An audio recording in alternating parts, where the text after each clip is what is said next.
آج کا ہمارا سوال یہ ہے کہ ہم پر مصیبتیں کیوں آتی ہیں، پریشانی کی کیا وجہ ہے کہ ہمارے اوپر پریشانی کے اچانک یوں پہاڑ ٹوٹ پڑتے ہیں۔ محترم دوستو، اگر اس کا ہم جواب جاننے کی کوشش کریں تو بہت ساری قسمیں ہیں، بہت ساری وجوہات کی بنا پر انسان میں پریشانی آتی ہے۔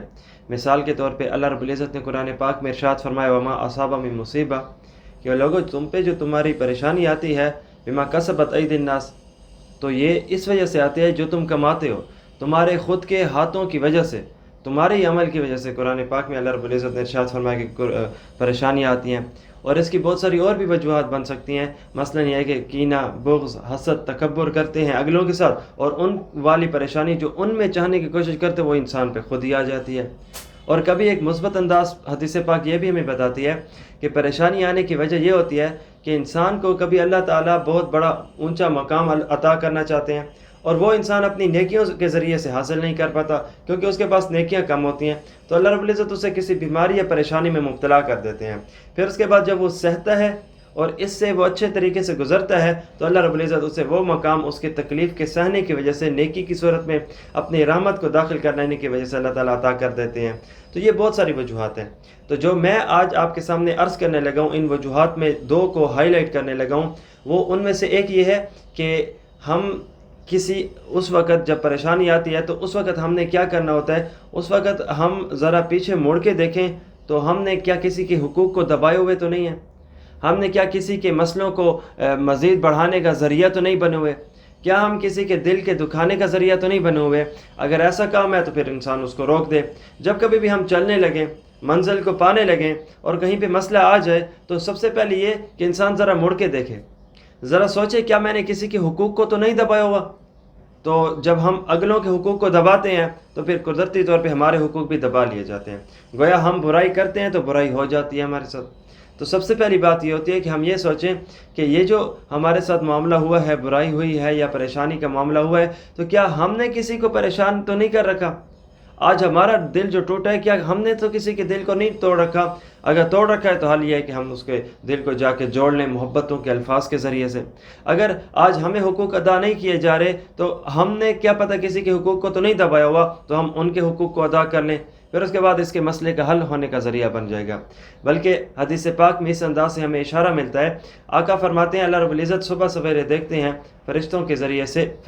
فرشتوں کو فرماتے ہیں کہ ذرا اس بندے کو دیکھو، اس کے پاس مال ہے، اور کیا یہ جو مال ہے یہ عطا کر رہا ہے، لوگوں کو صدقے کے طور پہ، ہدیے کے طور پہ دے رہا ہے یا نہیں؟ اے اللہ یہ تو نہیں دے رہا، فرمایا تم بھی اسے دینا چھوڑ دو۔ اب یہ آگے نہیں دے رہا تو اللہ رب العزت اس کا روک لیتے ہیں۔ ہاں فرشتے اس نے، اے اللہ یہ تو دیا کرتا ہے، آپ کے دیے ہوئے مال سے آگے بھی خرچ کرتا ہے، فرمایا یہ دیتا ہے تو تم بھی دو۔ تو گویا ہمارا اگلوں کو پیش کرنا اللہ رب العزت ہمیں عطا کر دیتے ہیں، اور ہمارا اگلوں کو روکنا اللہ رب العزت ہمارا روک لیتے ہیں۔ تو اس بات کا مطلب یہ کہ چاہتے ہو اللہ تمہیں دے تو یہ کام کرو کہ تم بھی لوگوں کو دو، انفق تم خرچ کرو ہم بھی خرچ کریں گے۔ تو یہاں پہ ارشاد فرمایا گیا کہ تم خرچ کرو تو ہم خرچ کریں گے، اور آج ہمارا مزاج کیا ہے کہ اللہ تو خرچ کرے گا، تو عطا کرے گا تو ہم عطا کریں گے، نہیں، بلکہ انتظار میں نہیں رہنا چاہیے، نیکی کے لیے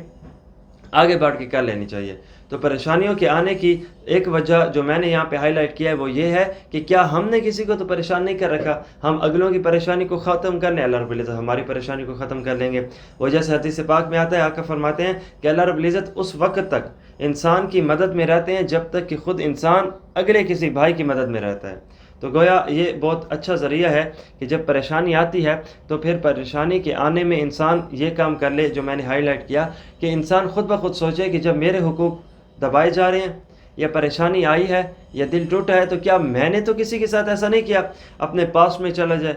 سوچ کے طور پہ، اور پھر سوچے اگر کسی کا دل توڑا ہے تو جوڑ دے، اگر کسی کے حقوق دبا رکھے ہیں تو عطا کر لے، اگر کسی کا پریشانی کا ذریعہ بنا ہوا ہے تو اس کو اب راحت کا ذریعہ بنا لے۔ یہ ایک بات۔ اور دوسری وجہ یہ بہت بڑی ہوتی ہے کہ بعض اوقات ایسے ہوتے ہیں مسئلے ٹھیک ہیں آتے ہیں، مسئلے جب آتے ہیں تو مسئلے بڑے ہوتے ہیں، حل بڑے نہیں ہوتے۔ ہمارے پاس مسئلوں کے آنے کی وجہ سے ہم یہ سمجھتے ہیں کہ اب مسئلے بڑے ہیں تو اس کا مطلب ہے حل بھی بڑے ہوں گے، نہیں، ایسا نہیں ہے، بلکہ اللہ رب العزت نے قرآن پاک سورۃ البقرہ کے اندر ارشاد فرمایا کہ او لوگو، اے ایمان والو، یہ بات ممکن ہے کہ تمہارے پاس کوئی چیز آئے اور تم اسے اچھی سمجھو اور حالانکہ وہ تمہارے لیے اچھی نہ ہو، اور ممکن ہے کہ تمہارے لیے کوئی چیز بری آئے اور تم اسے اچھا سمجھو حالانکہ ایسا نہ ہو۔ تو بری کے آنے پر ہم اسے برا سمجھیں حالانکہ وہ خیر ہو، اور اچھی کے آنے پہ ہم اسے اچھا سمجھیں حالانکہ وہ اس میں شر ہو، تو یہ بات ممکن ہے۔ اس بات کا مطلب یہ ہے کہ یہ بات ہو سکتی ہے کہ ہونے کو کچھ اور ہو رہا ہو اور سمجھنے کو کچھ اور، ہم سمجھے کچھ اور ہو کچھ اور، یہ بات ممکن ہے۔ تو اس لیے اس میں ہمیں ایک نگاہ چاہیے، وہ یہ ہے کہ جب مسئلے اتنے زیادہ کریٹ ہو گئے ہیں تو ضروری نہیں ہے کہ مسئلوں کے بڑے ہونے کی وجہ سے حل بھی بڑے ہوتے ہیں، بلکہ حل بڑے نہیں ہوتے، حل بہت آسان ہوتے ہیں۔ اب اس کی اگزامپل، ایک تبلیغی جماعت میں ایک ساتھی گئے، مولانا طارق جمیل صاحب اپنی کارگزاری بتاتے ہیں کہ وہاں پہ ایک بندہ جو نسل در نسل کافر ہے، ہم نے اسے دعوت دی، متاثر ہوا، وہ مسلمان ہو گیا۔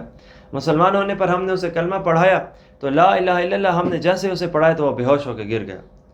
تو کافی اس کو ہوش لانے کے بعد، کوششوں کے بعد جب وہ ہوش میں آیا، ہم نے اسے کہا کیا ہوا؟ کہا میں نے پوری زندگی لگا دی، پتہ نہیں کتنا مال خرچ کیا، ڈاکٹروں کے پاس، سائیکیٹرسٹ کے پاس، اور خدشے اور شراب اور زنا اور جوے اور کیا کچھ، مطلب جو میں کر سکا وہ میں نے کیا، مال عطا ہوا اللہ تعالیٰ کی طرف سے تو وہ میں نے سب کچھ کر رکھا تھا،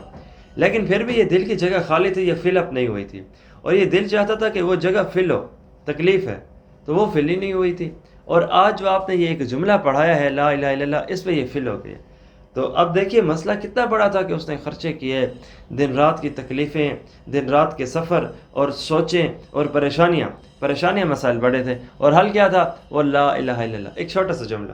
تو پتہ چلا بعض اوقات مسائل بڑے ہوتے ہیں، حل بڑے نہیں ہوتے۔ اگر ہم انسان مسائل کے بڑے ہونے کو نہ دیکھیں اور ان کے حل کی طرف دیکھیں تو انشاءاللہ ہمارے مسئلے حل ہو سکتے ہیں۔ تو آج کی بات کا خلاصہ یہ کہ پریشانی کیوں آتی ہے، تو پریشانی کے آنے کے پیچھے میں نے یہاں پہ آپ کے سامنے بات رکھی ہے وہ دو چیزیں ہیں۔ نمبر ایک یہ کہ ہم ذرا پیچھے مڑ کے دیکھ لیں کیا ہم نے کسی کو تکلیف یا کسی کے حقوق کو تو نہیں دبایا ہوا، اگر دبایا ہوا ہے تو وہ عطا کرنے لگ جائیں۔ اور دوسرا یہ ہے کہ ہم نے اپنی سوچ کو ٹھیک کرنا ہے کہ جب تکلیف آ رہی ہے تو بجائے تکلیف کے بڑے ہونے کی وجہ سے تکلیف کو دیکھنے کے بجائے اس کے حل کی طرف دیکھیں، اور بات ممکن ہے کہ تکلیف کا حل جو ہے وہ بہت چھوٹا ہو۔ تو گویا ایک کام ہے، ایک سوچ ہے۔ کام یہ ہے کہ ہم اگلوں کو عطا کریں اگر ہم نے اگلوں کو محروم کر رکھا ہے، اور سوچ یہ ہے کہ ہم نے بڑے مسئلوں کی طرف نہیں، چھوٹے حل کی طرف دیکھنا ہے۔